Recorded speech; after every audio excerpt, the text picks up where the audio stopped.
Hey, hey, hey, hey. Welcome, welcome, welcome. Welcome to another Bajo video. Thank you so much for joining us today. We appreciate you so much. We couldn't do it if we didn't have you, right? So, I am going to dive right in today because I'm ready.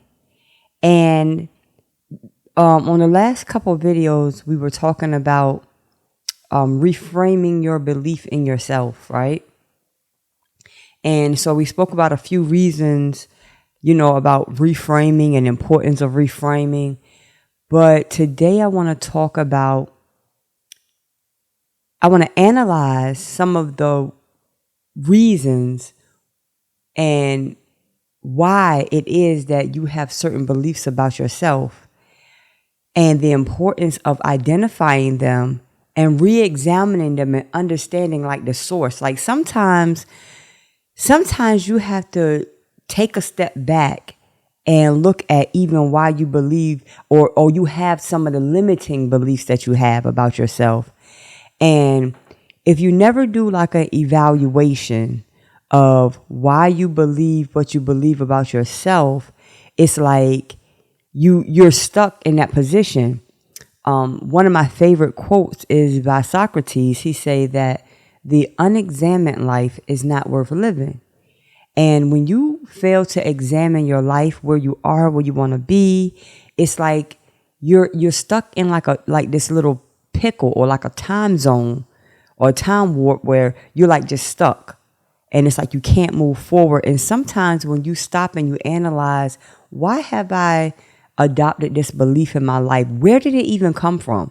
That's another thing too. Looking at where a lot of these beliefs come from, and no disrespect, but sometimes you got to look at the results of the people who actually allowed you adopted that belief from. Like you adopted a belief about yourself from a person who really don't have any results themselves. So that's something to be considered. So that's what I want to discuss today. We're going to look at understanding our self-beliefs and why it's important to examine the sources of those beliefs. So what self-belief in itself is just about what I believe about me, which is the foundationally important, because what I believe, what you believe about yourself, what I believe about myself is going to dictate everything I do or don't do. And it is definitely noteworthy to take that time to consider why I function the way I function. Where did that belief come from? And some of our beliefs, not just necessarily in other people, but it's because of some of our past experiences and because of feedback from other people. I know, and especially as a young woman, feedback from other people, like it could propel me forward or it could destabilize me. And what I realized though, and here's the thing, take this down, make a note of this, make a mental note of this, make a note in your phone, make a sticky note. But be mindful of where these beliefs and the way you, all right, let me say it this way. We assign weight to people's opinions. Sometimes our weighting distribution is too heavily vested in someone who, one, does not have our best interests at heart, two, have no results in their own life, and three, don't want to see you succeed. So you have to know how you distribute the weight of what's important and what's not in your life. You determine your weighting. That's kind of cool. Certain people, for me, I've learned, like certain people, I'm not even going to take them seriously in things that they say about me or anybody for that matter, especially when I see a person can be very negative in general, like you gotta pay attention to people in their own life, not necessarily as it pertains to you, but check how they deal with their own life and how they maneuver their own situations. And then be very mindful of how you allow that energy to come and dictate how you feel about yourself. It's been many times in my life that a person's feedback about me caused me to kind of spiral into this dark place. And I didn't even realize that it was happening, but the weight of a person's words, it could be family members, friends, whatever. It could be a partner, a relationship that somebody is very judgmental and they're quick to kind of pass their feedback on you. And not to say that all feedback is bad, but you have to be mindful, because that type of feedback will alter the way that alter the way you see yourself. It'll distort your belief in yourself because that person said something. And this is where the rubber hit the road. You have to now have a firm footing on what I believe of myself, and really analyzing where you get these beliefs. It will help you to reframe. We still on this reframe situation because it takes time, because that framing that you have now didn't just come overnight.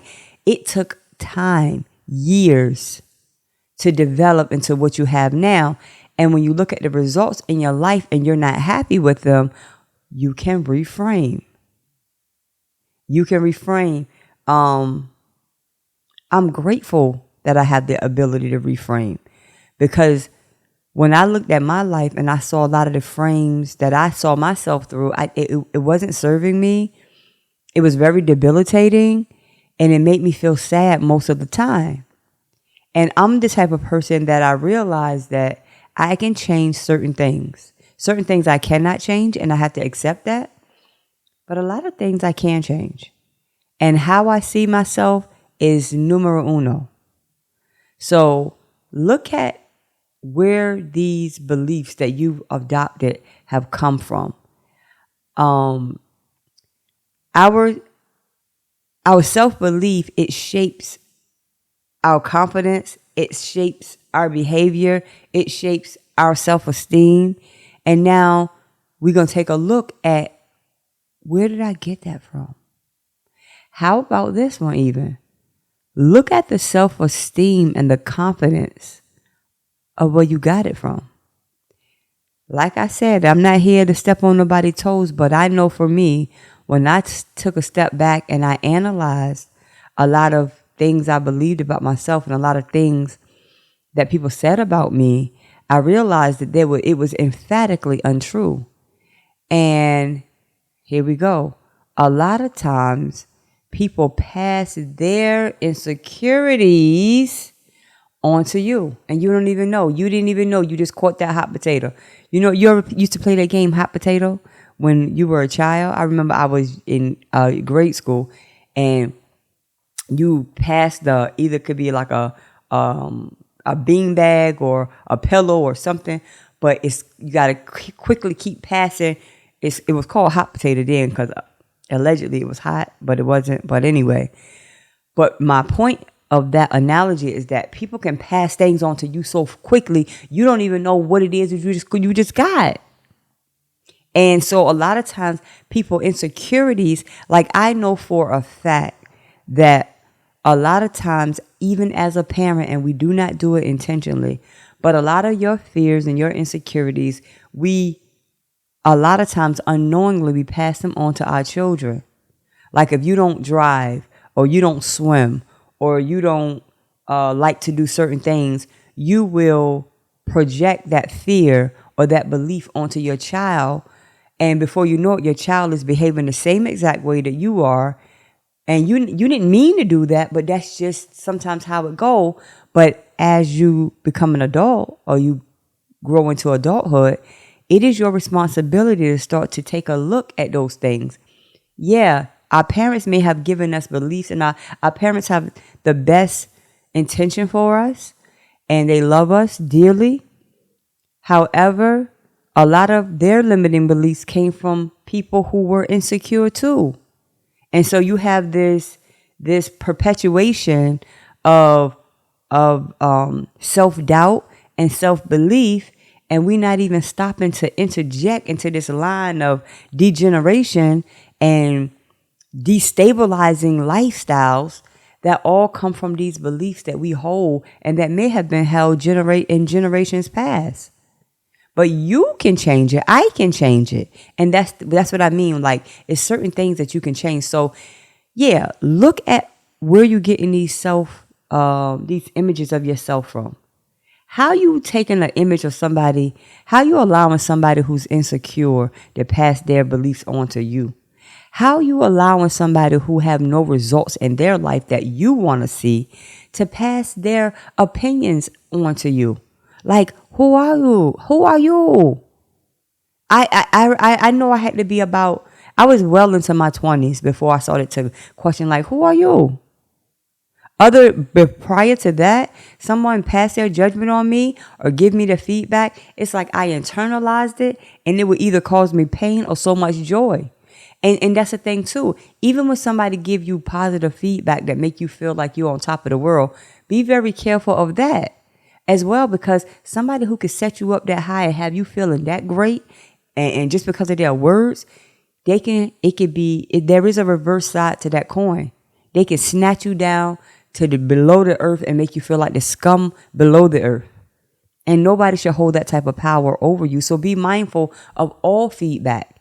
What is the feedback that you're giving yourself? Real talk. Let's get that feedback together. How about that?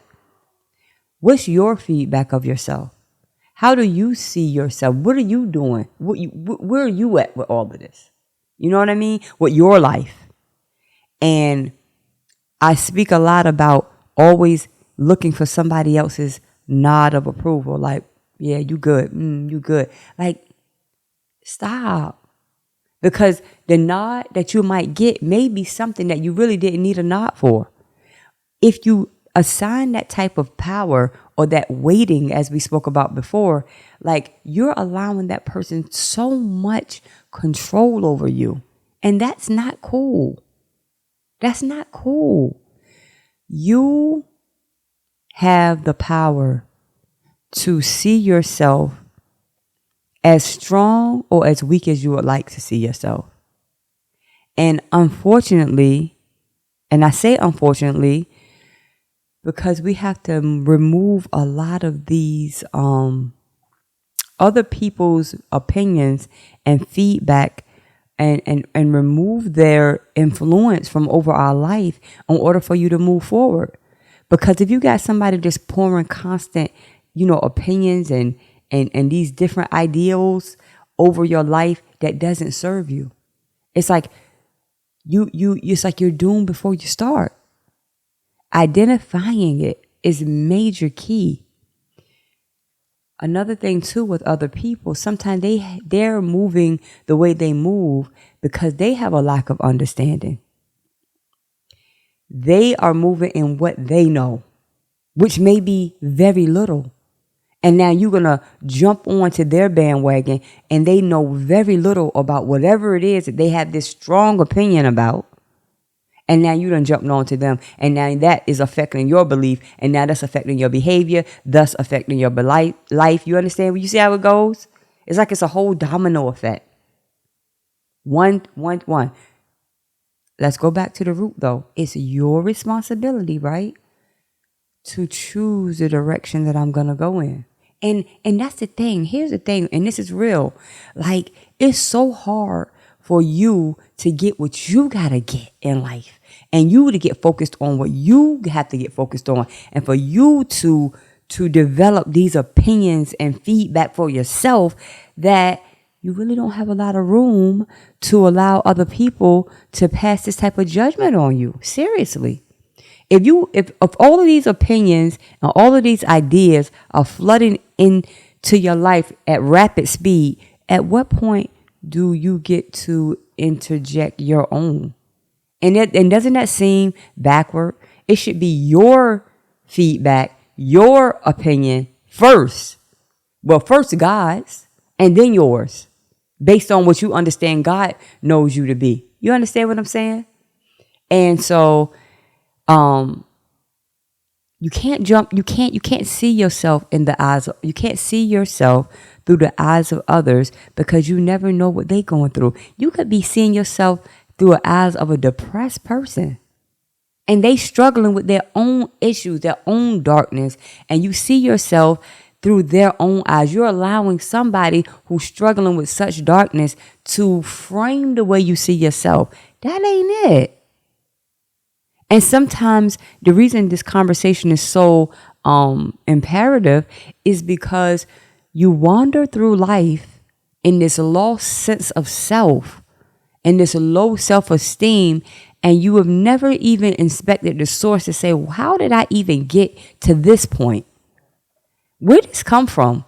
Because nothing, we all come into this world as a blank piece of paper. We have to absorb our ideas and our beliefs and our, the way we see ourselves and we see the world, our world view as a whole. The majority of it is adopted from other people and cultural inputs and all of these things that come flooding into our life without our permission, actually. And so we reframe by doing an analysis. And it's okay. Analysis is not judging. I can see somebody going through depression. I can see somebody going through anxiety. I can see somebody struggling in every area of their life, and I don't have to pass judgment. But I know for me, I don't want to allow that person or that that person's situation or that person's framing of the worldview to influence mine. I was in I believe it was maybe my second year of college or maybe third year. I can't remember, but maybe the second year. And I remember being in one of my psychology classes, and I was sitting in a class, and the assignment was write down one belief about one of your beliefs, anything that you believe in. Write down any belief that you have that was not influenced by somebody else. And I sat there and I scratched my head for a good grade. I mean, the class was 3 hours. I know I sat there for, I want to say over, I was sitting there for a while. That's all I can say. It was more than enough time to complete the assignment. And I struggled, because I couldn't locate any belief that I honestly had developed on my own and that's the thing. Like, I literally started crying in class today, and my professor came to me and was like, what is wrong? Like, what happened? And it was just like this overwhelming sense of like a overwhelming sense of the lack of control of my own life and what I believed. And here I am. I believed that I had this strong, belief system and this, that, and the third. And in fact, it wasn't mine at all. I had piecemealed, what do you call back in the day? What do you call them? What do you call those quilts where you take a piece and it's like this patchwork kind of quilt, and it's a piece from here, a piece from there that makes a whole. And I understand that's who we are as individuals, but I'm like, I couldn't think of one thought, one belief that I had on my own. One? Like, are you serious right now? Like, so you telling me everything that I believe, everything that I pursued, everything that I had was literally like fed to me? Like, seriously? And from that point, it allowed me to kind of start having more of an introspective work go on, so that I can understand my own thoughts and even where those thoughts come from. That's why it's very important to be mindful of what you look at on television, what you listen to on the radio. Like, a lot of things just is informing our decision without our permission. And that's a lot of power. That's a lot of power. Lots. So just start to take a step back and look at some of your beliefs. If you got to take a pencil and paper, I always talk about pencil and paper, but I know a lot of people don't even do pencil and paper no more. But I always got some pencil and paper somewhere, like writing something down. But anyway, you could use your notebook. You could use your smartphone or whatever. But I just want you to put it out of your head and put it down on something so you could take a look at it and really, really give some serious thought on, where did these beliefs come from?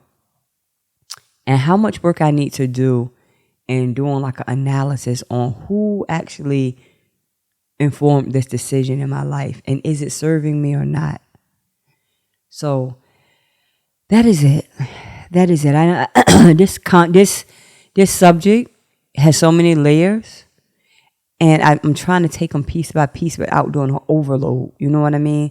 I get so passionate about it because it's something that I've struggled with my whole life, and I still struggle with it at times, but I have a better handle on it because I understand that a lot of things that I believe and I have believed and I've subscribed to was not of my own making, but it definitely is a choice. Whether it's my own making or not, when you choose it, it's your life. You have to be responsible for all your own choices. So that's why this conversation is, worthy of consideration, because it's going to change the way you function in this world and thus change your results. So thank you so much again for listening. This is the Bajo channel. Yes, ma'am. Yes, ma'am. Yes, sir. Yes, sir. This is the Bajo channel, the Bajo experience, where we are self-care, beauty, wellness, and anything that's going to help you to become a greater and better version of yourself. I appreciate you. I thank you for joining us today. And until the next time, you please do remember that self-care is the best care. Peace.